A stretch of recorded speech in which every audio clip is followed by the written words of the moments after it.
Welcome to My Hero 360, a community that features the voices of our heroes who bring awareness and advocacy for health conditions. This video was developed in partnership with the Alagille Syndrome Alliance. Monica and Robert, welcome to My Hero 360. Thank you for having us. So let's get into your story. Your youngest child, Miracle, was diagnosed with Alagille syndrome. Can you tell us about how you came to discover and understand her diagnosis?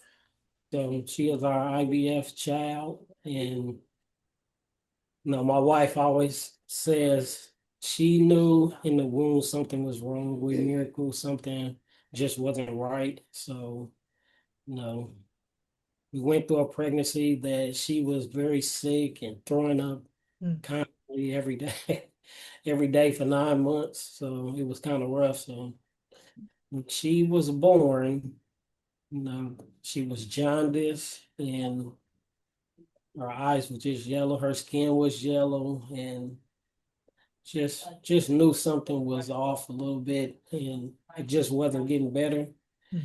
So we went through several doctor appointments, and they missed it.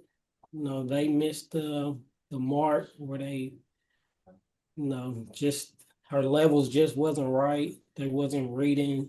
They was reading normal actually, and they just couldn't figure it out. So actually, she had a heart murmur, which took us to Wiley to just to get her heart murmur checked, and this Dr. Hartman, basically, she looked at Miracle and just seen that she was jaundiced and told us to go straight to the emergency room, and that's where our journey began right there. Monica, Robert said you knew something was wrong, right? Or you knew something was different, right, while you were pregnant. Being pregnant is a journey as it is, difficult enough. What was that like to also carry that feeling with you that you knew something was going to be different about this child? Yeah, for me, I was like really afraid because I have a son, an older son and an older daughter, and so they're boy and girl. I knew like what it was like carrying both. And with Miracle, I just knew I was like didn't want to accept the reality that something was going to be different. But I kind of knew I would pray the prayer like, God, please let the baby be healthy. Please let the baby. I couldn't handle like, and I would just see children that had different challenges during my pregnancy, and my heart would just be like, Lord, please, like that has to be challenging. But I just knew in the womb, I was so sick. And I was scared because I wasn't really prepared for that. That wasn't like something in my mind that, hey, that was a possibility, but I just didn't think that was something that would be our reality during the pregnancy. But I know that when we were going to the doctor, right away, like Miracle wasn't really cooperative. They were always saying, well, I can't really see something. Like I know they were like, something is different. She wasn't measuring as big, like in the womb, but they just didn't have an idea of what could have been going on other than they were like, you're a geriatric pregnancy because I was older. So they just always kind of threw that out there, like things will be different this time. But that gut feeling, you just know. And so I wanted things to be different. So honestly, I kind of got a lot of what I asked for. I wanted it to be different and unique in its own different way. And it has been everything and more. Because I traditionally wanted to, have Miracle at home, have a home birth, but I still wasn't like 100% sold on like doing things 100% naturally. Wanted to explore. So I did both during the pregnancy because I wasn't 100% sure. And, my husband ended up delivering Miracle in the home, which wasn't the plan either. But when we saw her, we also knew. So we were like, yeah. When she was born, yeah, she was really yellow because African Americans, we have light skin. So he's a little dark skinned and I'm a little light skinned, and Miracle was very yellow.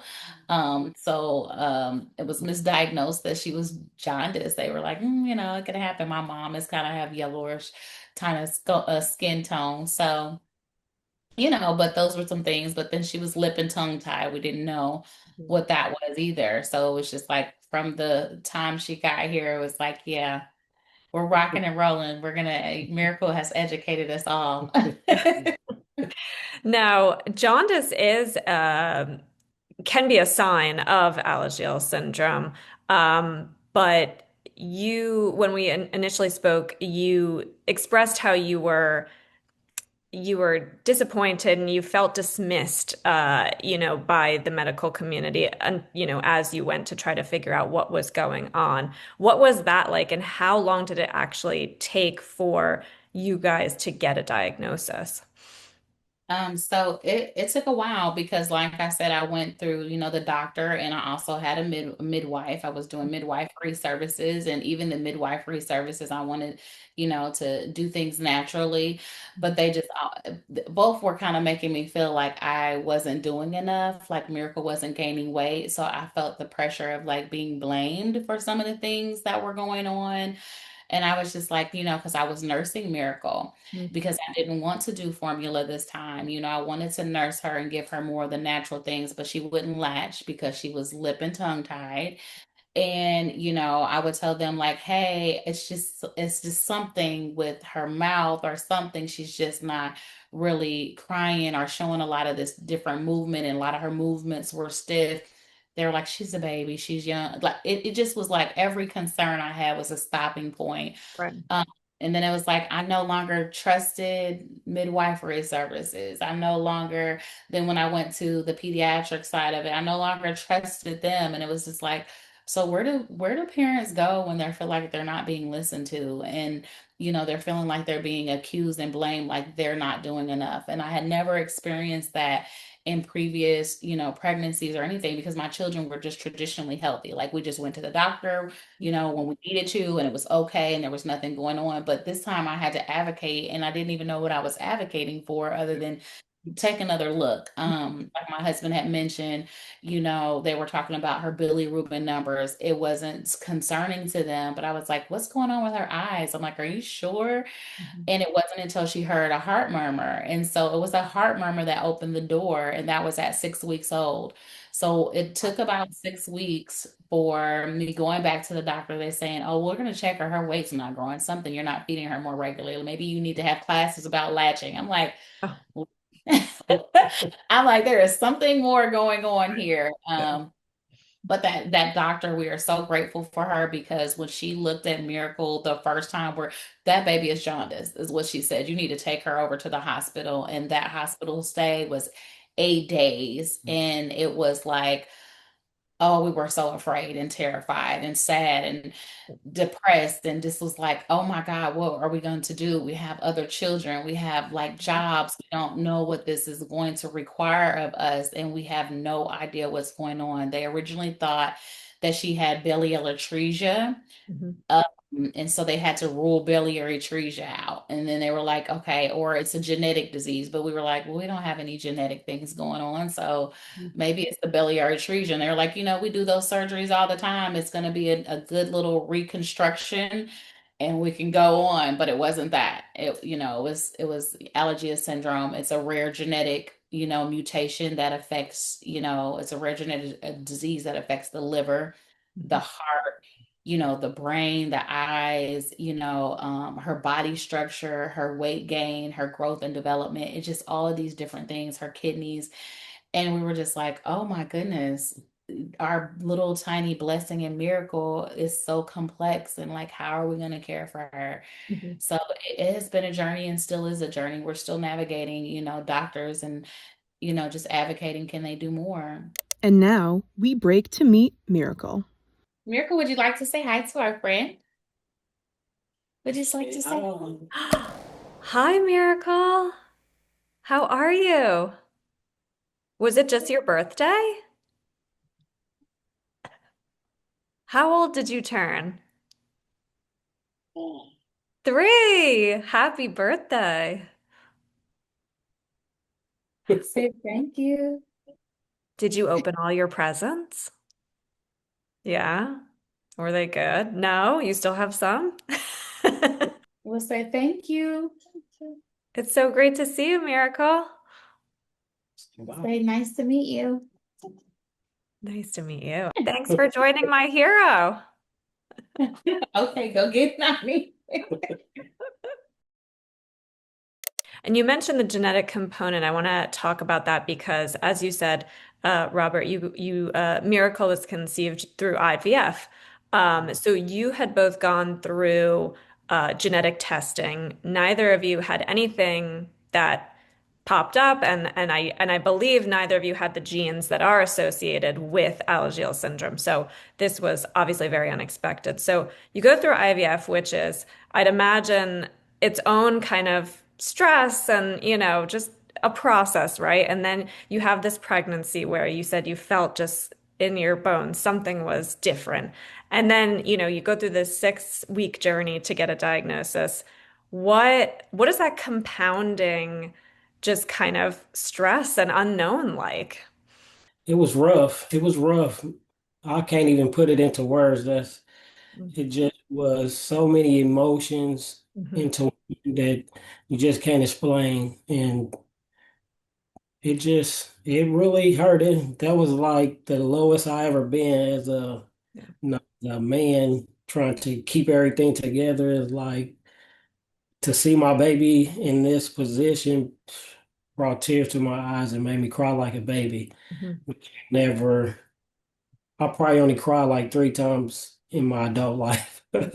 Yeah. Yeah, yeah, that was some of the toughest times. But once you get the education about Alagille syndrome and everything, once we learned, and we definitely had to prepare for the road ahead. So just navigating through all those feelings and emotions and all the stress that it can bring, just not on us, but our children as well, because Yeah. we had 2 children in the house at that time. So we had to kind of balance life between them going to school, plus we're doing at the hospital like 2 and 3 times a week was really tough.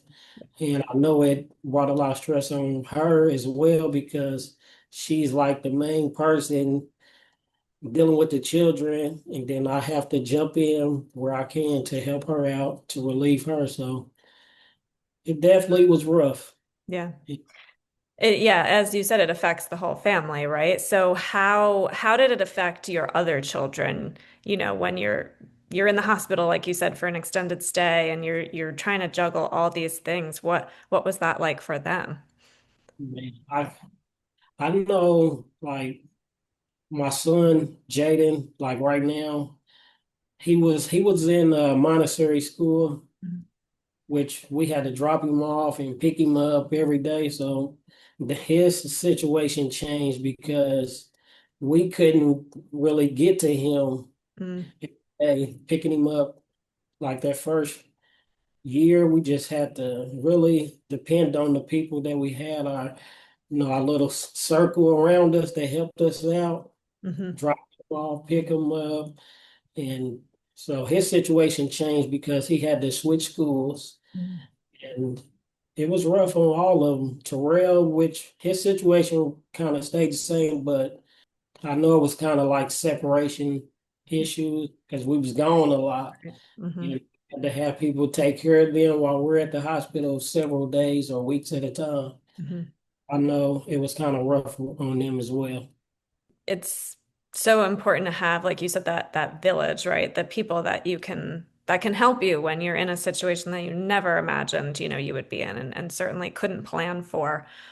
And you mentioned your jobs also. So I want to ask you, Monica, how your career kind of changed. You're now, facing this situation where your youngest child, your newest child needs a lot more caregiving, right, than maybe you had planned for. So how did that change your career and just what you were able to do outside of the home? Yeah, it changed drastically actually. So like you said, when we were doing IVF, the financial burden, we were Mhm. preparing for that, and actually Miracle was conceived in the second round. So we did it the first time and it was not successful, and then we did it another time. and it was successful. My job at the time was very lenient, and so I took maternity leave, but my maternity leave needed to extend because of that. And I was out of like PTO, I was out of short-term disability. And so it did cause like some conflicts with my job, which I no longer like work full time anymore because I cannot work full time with with my daughter in her disease because her rare disease affects different areas of her body, and we have to be very very intentional about what we're paying attention to, because she can have a seizure, she can have those things because she has narrowing of the brain and heart things and breathing and just different things like that. Her labs really dictate her schedule and our schedule. So we live on a schedule basis. We live on a feeding schedule. We live on a medication schedule. So, my job, I can't do a traditional 9 to 5 job. So where I was working 40 hours a week, I work 24 hours a week. Um, and so it's been really challenging because, not a lot of people understand, not even employers, you can't really, they're like, hey, we need to know in advance. I don't know if she breaks out in a fever, it's serious. She's had a liver transplant, and so we have to take everything seriously. Can't play around because it's her livelihood and we don't know. And she's 3 and she's not able to really communicate with us. If she tells me her knee hurts, we need to go get labs and make sure that the medication that she's taking, because it can affect her joints, isn't deterioration. So, it's just those things like that. And then, advocating for your child, even at the doctor's appointments, because sometimes people confuse, your child being malnutrition for abuse. You're not feeding her. Why is she not growing? Her teeth look a little yellow. The medication does that. She's got vitamin deficiency. So I'm constantly explaining myself or explaining her condition, you know what I'm saying? So it has turned into an advocacy thing. So I'm educating not my employers, I'm educating my neighbors, I'm educating my family, our friends and things like that, because it does take a toll. Like, you have to be creative. I've had to be creative to create avenues of financial flow for myself. My husband works, but he had to take off of work. And so that was really hard. And we needed to lean in. And, we've had to ask people to help us, like raise money, do foundations, and kind of like help support us in those really hard spaces. Like when she was in that liver transplant, having a transplant, we were in the hospital for 22 days. Those are things you don't expect. His medical leave ran out, my medical leave ran out, and you make those choices. You choose family every time and you figure those things out. And so that's just kind of been like the trajectory of our life now. It's like we figure it out, we do it together. Yeah. And from the financial aspect of it, it's one thing when you're, in a two income household, right? To go down to maybe one income if you choose to stay home or you're helping with a sick parent. But now you're not only have that, you're now down to one income or maybe one and a half, you said, Monica, because you are working, but the medical bills, the medical financial aspect of the care that Miracle needs. What has that been like for you guys, and how have you made it work? Miracle receives state insurance. Now, the problem is when you have 2 insurances, which we didn't think that would be an issue with thinking, oh, you have 2 insurance, it would definitely be covered. Well, state insurance doesn't like when you have another insurance because they're like, no, you need to use that insurance first. And they don't understand that gap in between, oh, this job is contingent on him working to have insurance. Right. And so then they fight and they're like, we're only willing to pay so much. The great thing is there's an organization called CODA, and CODA was able to come in. I don't know if you're familiar with that, like the Children's Organ Transplant Association. We were able to get hooked up with them and raise money through like, fundraising and things like that. And so they will reimburse us once we pay those things for whatever money is raised. That was a blessing. And we just thank God for that resource that helped us tremendously. And sometimes we didn't really have it, but we had to make it happen. And then it came back in a form. So that was really a blessing. But it is a challenge because not all families have that, and we struggled with what we had. And so, like he said, our working situation is no longer, you used to look at like us, and we're two full-time parents, and we have 6 kids, and we're doing, now it's like, you tell people you're barely working. And I was like a stay-at-home mom, and he's like a stay-at-home dad. We're like, we rotated because we have to have each other's back. We have to be there for Miracle. And, we do rely on our supports, and we thank God that we haven't lost our mind in this whole transition, Yeah. because Yeah. it's a lot going on. It's a lot going on. Yeah. There is a lot going on, and that is a lot to handle and to keep it all together. And over this extended period of time, what has helped you keep it all together? What has helped you stay and fight together and support each other, during a time where you could really, very easily not do that, or not feel like you could do that, right? Our Our faith in faith, yeah, God. our faith in Yeah. God, man, Yeah. just Hmm. He's the only one that can help us through this situation. Yeah. So Yeah. with Him, we wouldn't be this far. Yeah. Yeah.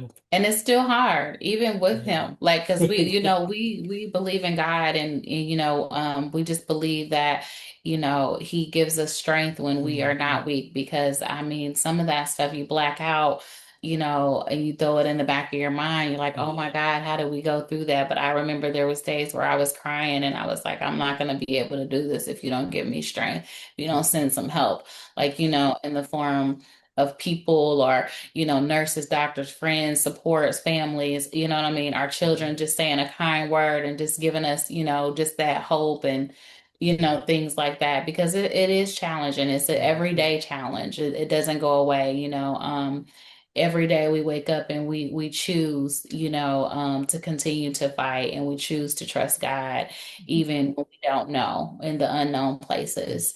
And I'm grateful for the support group. There's a support group, Alagille Syndrome, like, connected with them, like being able to talk to other people that understand, that have children that have this rare disease, and hear their stories, and then they share and say, hey, bring this up to your doctor, because doctors aren't always telling you all the information. They have Right. 15 minutes with you, Right. and your whole life to deal with, a diagnosis, and you don't think about the medications and things like that, and what other things the medications affect, and so the support group that we get, to be a part of, is amazing. Mhm.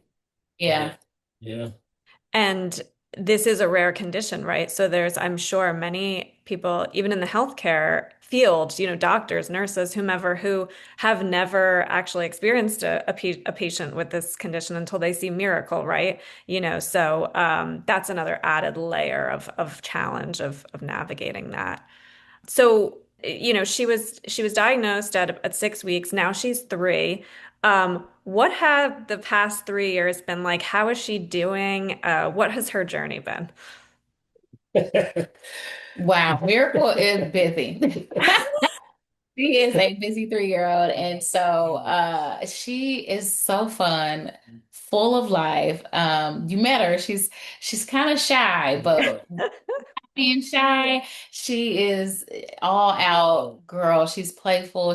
Oh gosh, she's so loving, caring, considerate, and she believes she can do anything, anything. She's not too small. She is perfect for whatever the assignment. And so Miracle is 2 feet and 10 inches. And honey, she's ready to conquer the world. She's been through so much, but she has a G tube, Hmm. help with some of that food aversion that we were talking about in the beginning. Hmm. But she does enjoy snacking, and so we like to call her Snacks, because she'll snack on whatever you give her, but she's not having a full meal. But it's so cute because she enjoys it. Like, children are really resilient. I just think Miracle, she has no idea Sure. what going through. Yeah. We're experiencing it right now. You know what I'm saying? And so I'm always curious to see like 10 years from now, 20 years from now, like what her experience will be. But right now she's enjoying life. She is the life of the house, the life of the party. Like That's awesome. She always has a smile on her always face. smiling. That's Yes. what I love about Yes. Miracle. She's just smiling no matter what. And this is her life. This is all she knows. Like you said, she's not going to let anything hold her back because she's not being held back. She has, these incredible family, parents, and extended, family and the village we talked about helping her. And so that's amazing. With a liver transplant, she has to get her labs taken. And so that lets us know if her liver is in rejection. Mm. About a month after she had the liver transplant, it'll be a year, July the 7th, that she has had her liver transplant. Yeah. But she went into rejection. So they just have to adjust the medications. So we're always adjusting the medications to make sure that her numbers and stuff align. Because it just doesn't, her allergia doesn't just affect her liver. That was kind of like the driving force for Miracle's condition. Her kidneys is also affected. And so she needs to make sure that some of those medications aren't causing her kidney levels to go down. So we're just constantly monitoring those. So she constantly goes to her specialty doctor. She does that, annually. And so she's due for that this time. But she sees her GI doctor pretty regularly. She sees her every couple of months and they follow her and things like that. And so with her growth and development, she will be a little smaller than most children. And so when people see Miracle, they think she's about 1 year old. They don't really typically think about 3, but she's 2 and she's 30 pounds. And so that is huge because she was born, 6 pounds. And so she wasn't gaining weight. For Yes, 6 months. yeah, she was very small for a long period of time. So just making sure we stay up on, all of her appointments and things like that. And so now that she's getting a little further out from her liver transplant, she'll be able to get some of those immunizations and things like that because they typically when you have those, you can't get those live That's right. immunizations, things like that. But yeah, other than that, we follow the doctors pretty closely. For parents who are going through a similar experience as you, maybe it's a child with Alagille, maybe it's a child with a rare condition, maybe it's a child with chronic condition, what recommendations would you make to them when it comes to advocating for your child? Yeah, definitely go with your gut. Like Yeah. you know your child, and we are our children's first advocate. We're their first teacher, and listen to your gut and just keep talking, keep telling people, share your story. Always advocate for yourself. Self-care is important, making sure that you are communicating with your supports what you need and saying that you're not okay, and it's okay not to be okay. It's not okay to stay not okay. And so, making sure you're leaning in on those supports and really just talking to your doctors and saying you don't agree with it. It's okay not to agree with your doctor and say, what else can we do? What other options are there? Do your research, find, a support group, you know, um, just definitely lean in because a lot of time you can't change the situation. They're a gift, you know and some gifts just come wrapped in different paper and you just figure out how to navigate how to embrace your gift. Your children are your gift, and lean in on those supports and definitely trust God. It might be a new thing for some people, but you got to have faith. You Sure. got to have There's brighter days coming. Mhm. And just look for ways to advocate. Like I That's the key literally right there. I Advocate. literally go to the YMCA. I'm like, hey, can I set up a table? I want to tell you about my daughter. Awesome. Go to Just Costco, wherever you want to go. Just talk about it because you're one person away from hearing something. One person that can change your life, or one. Just you just never know. You just be that voice and help your child find that voice. Right. That's what I would say. And she said it right there. The advocating is the most important key because no, she advocated for our daughter, like to get her a transplant, or she Yes. probably would have still been on the transplant list.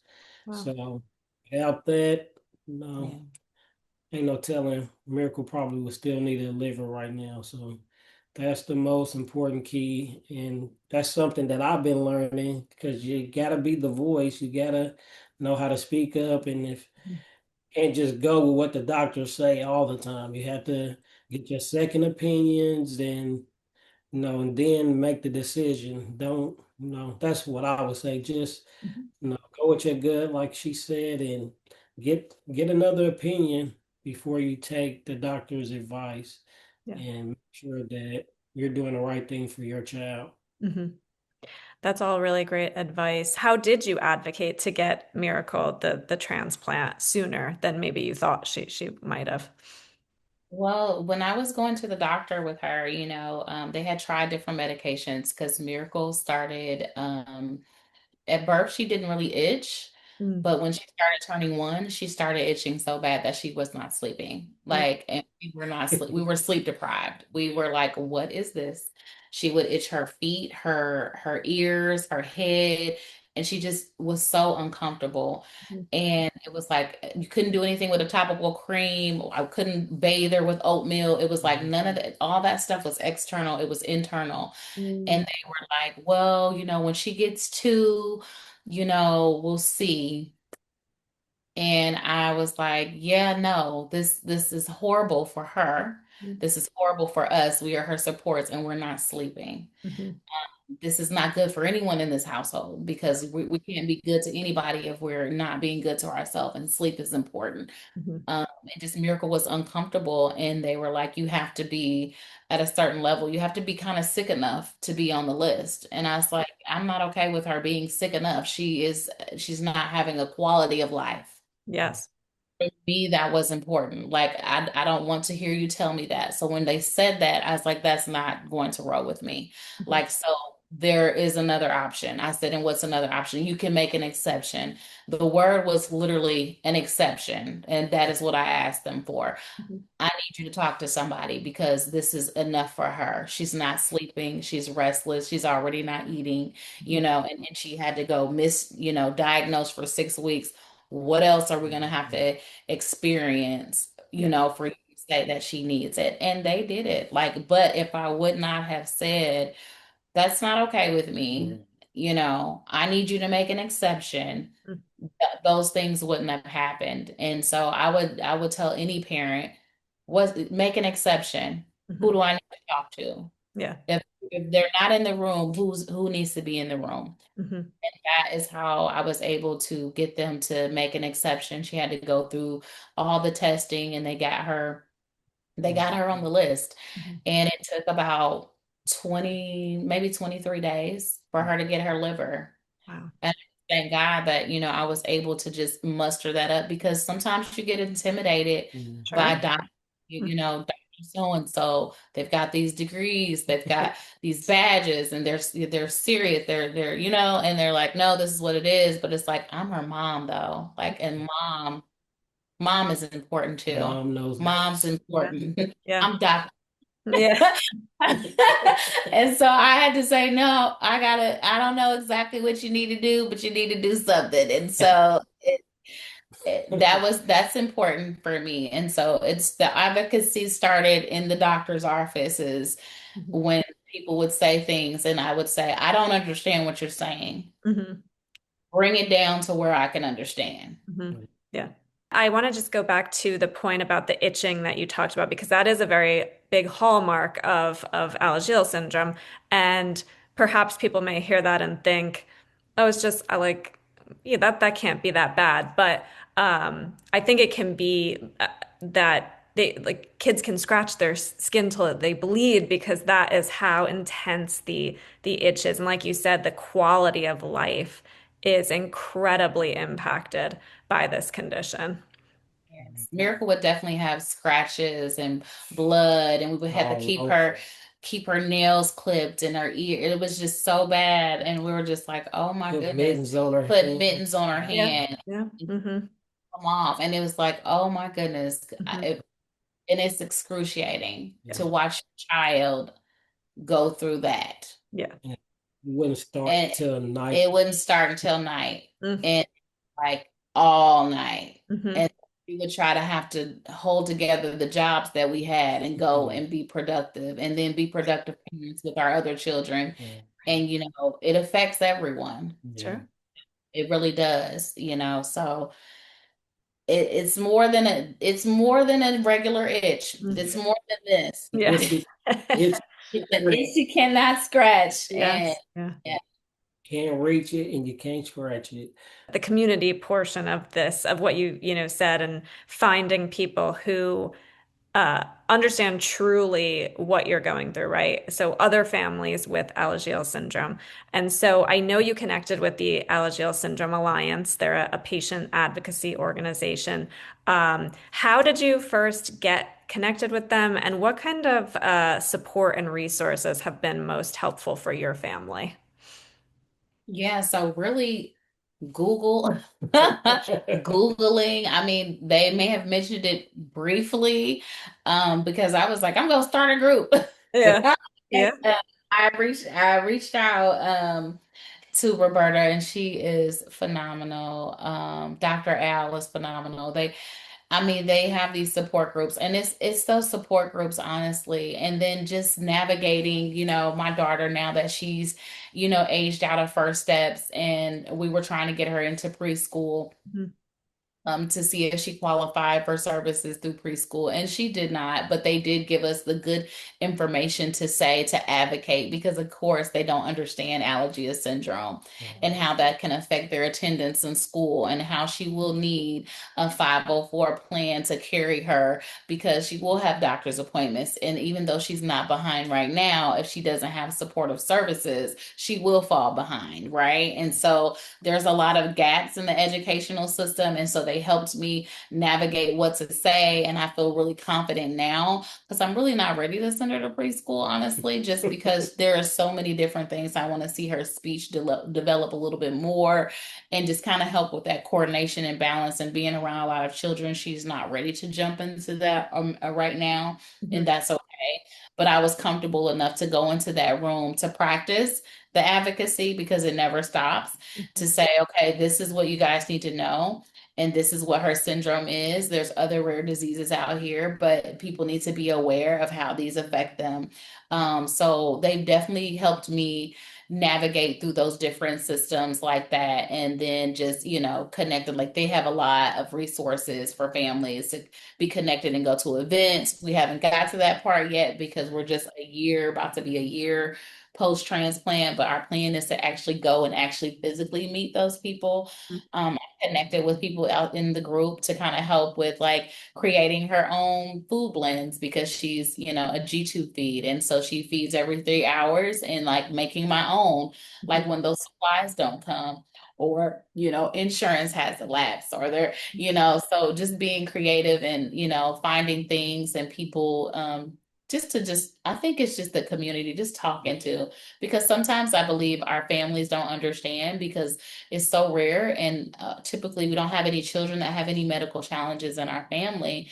And so they get scared, and sometimes they back away. And you're going through this obviously for the first time, so you're navigating it as it comes. So I'm sure to see people who are maybe their child is older, or they're further along in the parenting of a rare condition child, can be almost like a roadmap of, okay, this might happen, or oh, I'm going to ask them what that is. So I'm sure that's really been a blessing to kind of be able to have people to give you some insights and kind of maybe what to expect.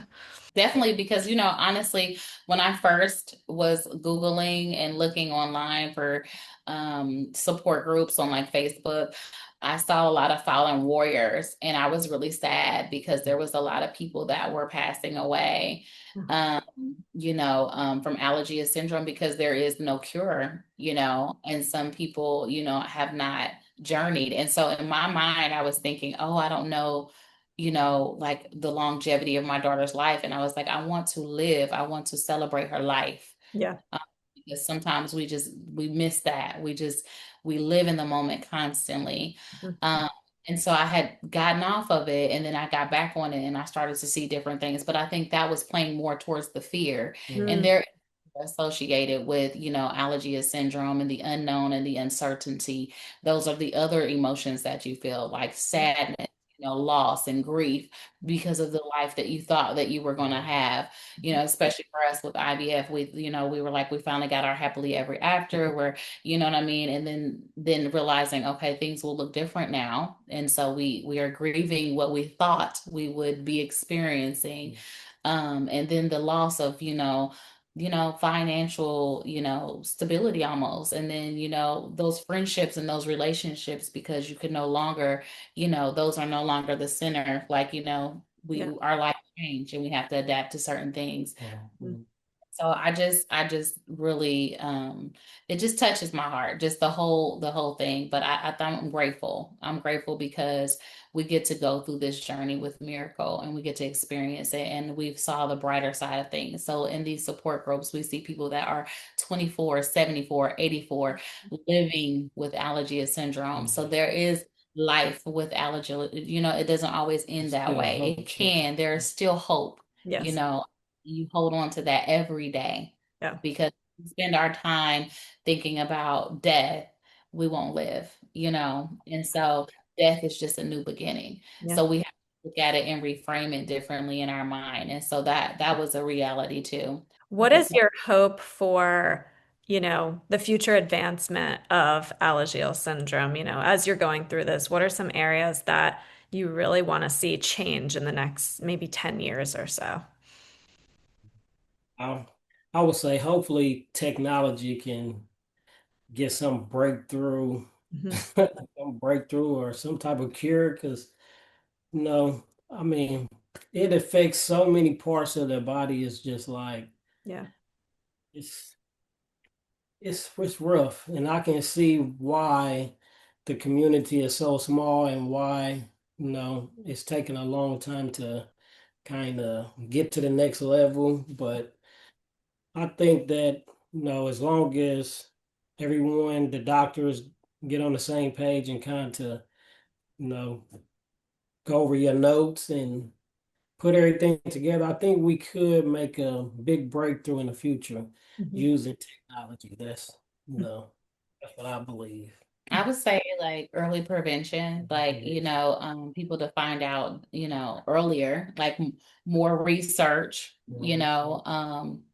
more treatment, more beneficial medications. There's, more medication trials for people, we were on Live Marley for the itching and things like that. Just having more options. And then I think even having a place where you have a center where people are really focused on Alagille syndrome. And then that way your pediatrician Yeah. is familiar with Alagille syndrome. Your dentist is Hmm. always, so it's not like all these different people somewhere else. It's like, no, this center is really focused on, we have a place where you can get everything you need in one location. So parents aren't going all over out there where, because there's people that are traveling out of state. Like every state needs to have some type of specific training in different rare diseases. Like Alagille syndrome is one of those things I believe that they should have, like more treatment, more medication, more research,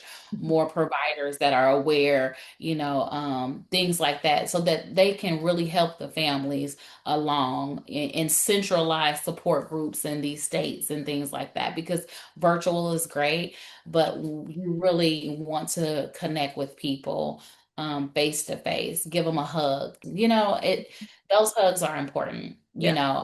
Hugs help you a long way. Just being able to touch people for real. Hmm. Um, is important. So yes, that is my prayer, is that, there's more education, there's more research, there's more treatment, better medications, affordable treatment, things like that. Yeah. Yes.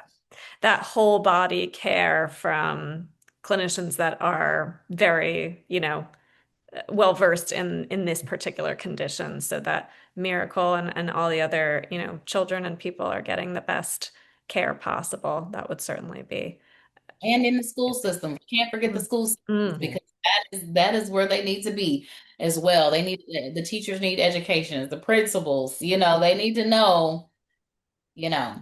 Yeah, because kids you spend so much time in school, you know? yeah. Yeah, absolutely.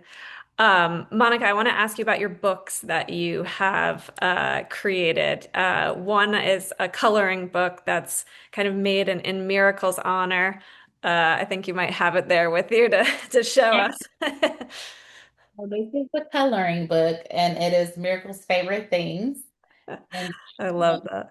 and so this is the book. It's just the same mural, but it's just for children to color. And so this is dear to me because Miracle is more than her diagnosis. And so that's just a fraction of who she is, but that is not who she is. She's an amazing girl and she is living an amazing life and she's doing all the things that, your typical 3-year-olds do. And so we're grateful. We want to use this book as a tool to give every child a voice and know that you can do the impossible. And nothing defines you. You define who you are. You get to say what your destiny is. You say, I'm gonna be great, and you be great, Yeah, yeah. not what it is. And so yeah, that inspired me. Miracle was so excited.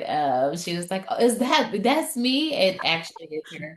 And she, especially in this book, I'll just show you a little page. She was so surprised to see her little Oh, self in a that's book. awesome.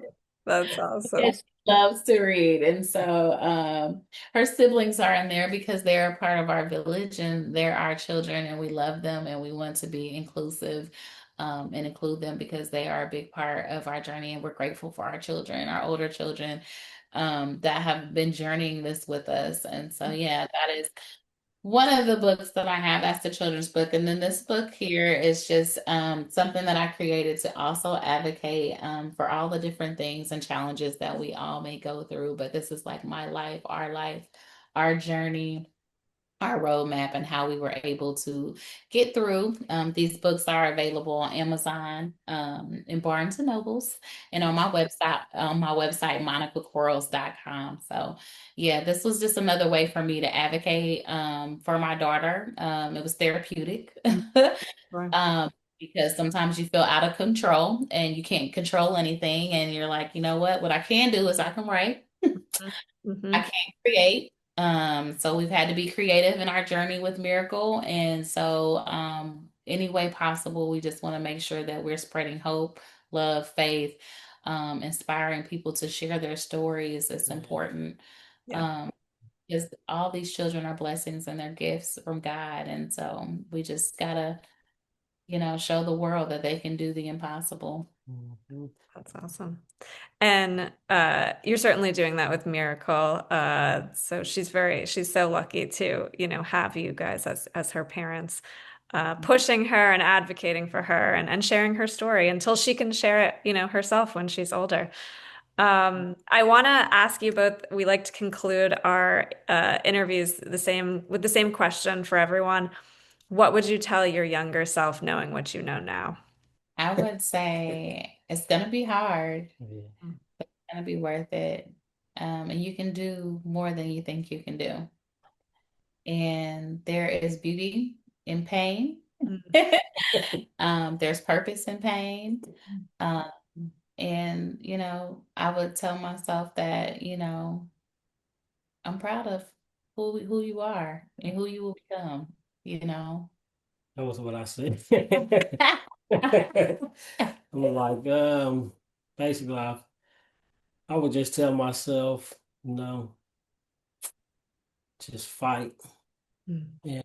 and, keep your voice, Mm. let your voice be heard. Mhm. Don't be silent, and don't be afraid to share your feelings. Mm. Don't hold it, let it out.